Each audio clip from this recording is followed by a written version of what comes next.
एक ऑप्टिक्स का ही इंतजार है, तस्वीरों का ही इंतजार है। और ये तस्वीर सबसे पहले अपने चैनल एबीपी न्यूज पर आप देख रहे हैं। प्रधानमंत्री नरेंद्र मोदी की एससीओ समिट 2022 में शिरकत करने जाने की पहली तस्वीर अपने चैनल एबीपी न्यूज पर आप देख रहे हैं। ये उस वक्त की तस्वीर जब गाड़ियों का काफिला पहुंचा है कांग्रेस सेंटर, जहां पर प्रधानमंत्री नरेंद्र मोदी पहुंच चुके हैं एससीओ समिट में शामिल होने के लिए। आप देख रहे हैं काले रंग की ये गाड़ियां, इन्हीं गाड़ियों के काफिले से प्रधानमंत्री नरेंद्र मोदी कांग्रेस सेंटर पहुंच गए और प्रधानमंत्री नरेंद्र मोदी कांग्रेस सेंटर में दाखिल होते हुए उस हॉल में जाते हुए जहां पर बैठक होनी है एससीओ समिट। आपको बता दें रिस्ट्रिक्टेड फॉर्मेट बैठक है ये, और इसके लिए प्रधानमंत्री नरेंद्र मोदी अब पहुंच चुके हैं कांग्रेस सेंटर। अपडेट के लिए सीधे आपको लेकर चलते हैं ग्राउंड जीरो। हमारे सहयोगी अभिषेक उपाध्याय मौजूद हैं। अभिषेक, तस्वीर सामने आ गई है, प्रधानमंत्री नरेंद्र मोदी कांग्रेस सेंटर के भीतर पहुंच चुके हैं। बिल्कुल रोमाना, वो पहली तस्वीर एबीपी न्यूज़ पर दिखाई दे रही है। प्रधानमंत्री पहुंचे हैं और जब प्रधानमंत्री निकल रहे थे उस समय भी उनके होटल के हम ठीक सामने थे, हमारे सामने ही उनका काफिला निकला। उसके बाद वो पहुंच गए हैं सेंटर। और ये देखिए कांग्रेस सेंटर, बार बार ये जगह हम इसलिए दिखा रहे हैं कि इस जगह और जहां हम खड़े हैं उसके बीच में एक नहर आपको दिखाई पड़ेगी। और ये जो नहर है ये बड़ी प्रतीकात्मक है रोमाना।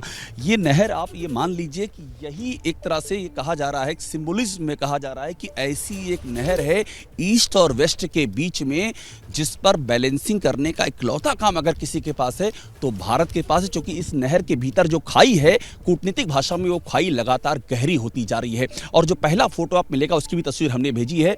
वो जो पहली फोटो अपॉर्चुनिटी होगी वो अपने आप में बहुत कुछ कहेगी। आप ये मान लीजिए आज एक एक फ्रेम कीमती होगा, कीमती नहीं बल्कि बेशकीमती होगा। जो आई कांटेक्ट होगा, जो बॉडी लैंग्वेज होगी, एक एक चीज बहुत कुछ बयां करेगी। ये गलवान के बाद पहली बार एक छत के नीचे होंगे प्रधानमंत्री मोदी और शी जिनपिंग। इसीलिए यहां से जो मैसेज जाएगा उसके बहुत ही दूरगामी निहितार्थ होंगे रोमाना। बिल्कुल, तो कुल मिलाकर महत्वपूर्ण वो ऑप्टिक्स हो जाता है जिसका जिक्र यहां पर अभिषेक उपाध्याय कर रहे हैं। और ऐसे में ये सीधी तस्वीरें नहीं है, कुछ देर पहले की तस्वीर है। प्रधानमंत्री नरेंद्र मोदी जब कांग्रेस सेंटर पहुंचे उस वक्त की ये तस्वीर है। आप देख सकते हैं एससीओ समिट में मंथन करने के लिए महाशक्तियों के साथ प्रधानमंत्री नरेंद्र मोदी पहुंच चुके हैं। और ये तस्वीर अपने आप में बहुत कुछ बयां कर रही है। अंदाज देखिए प्रधानमंत्री नरेंद्र मोदी का, किस अंदाज में पूरे आत्मविश्वास के साथ चलते हुए प्रधानमंत्री नरेंद्र मोदी एक एक कदम पर गौर फरमाएंगे अगर आप तो देखेंगे पूरी तरीके से आत्मविश्वास नजर आएगा। और प्रधानमंत्री नरेंद्र मोदी समझ रहे हैं उस जिम्मेदारी को जो इस वक्त पूरी दुनिया की तरफ से उन्हीं के कंधों पर है। क्योंकि यहां जिस तरीके की खाई जिसका जिक्र अभी अभिषेक उपाध्याय कर रहे थे ना, वो कांग्रेस सेंटर के सामने नहर और वही खाई बढ़ती हुई। और ये तस्वीर आपके सामने प्रधानमंत्री नरेंद्र मोदी देखिए किस गर्मजोशी के साथ हाथ मिलाते हुए नजर आ रहे हैं। उज्बेकिस्तान के यहां पर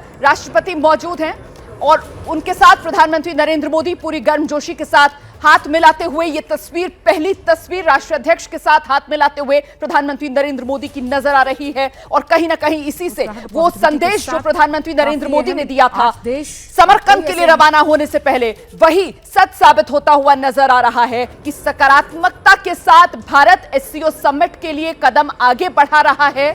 पूरी दुनिया की नजरें इस वक्त महाशक्तियों के इस महामंथन पर टिकी हुई है। क्योंकि किस तरीके से ईस्ट और वेस्ट को बैलेंस करेंगे प्रधानमंत्री नरेंद्र मोदी।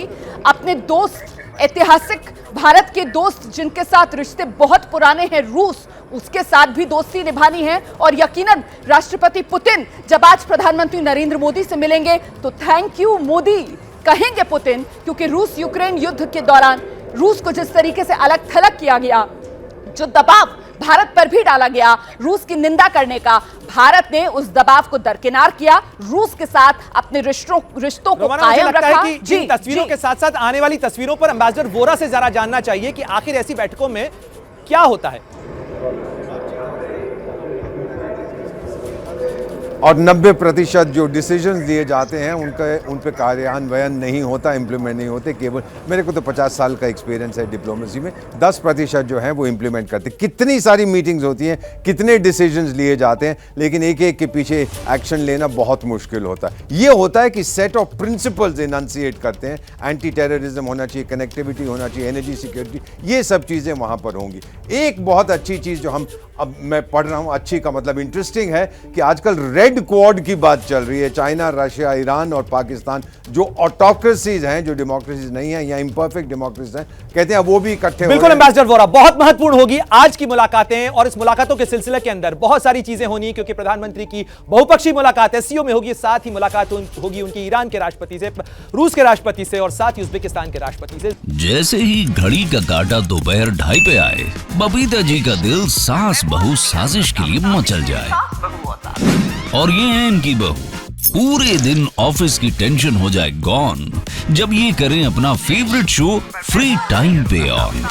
इनकी तरह आप भी देखें अपना फेवरेट शो अपने टाइम पर और डाउनलोड कीजिए एबीपी लाइव ऐप अपने स्मार्ट टीवी पर।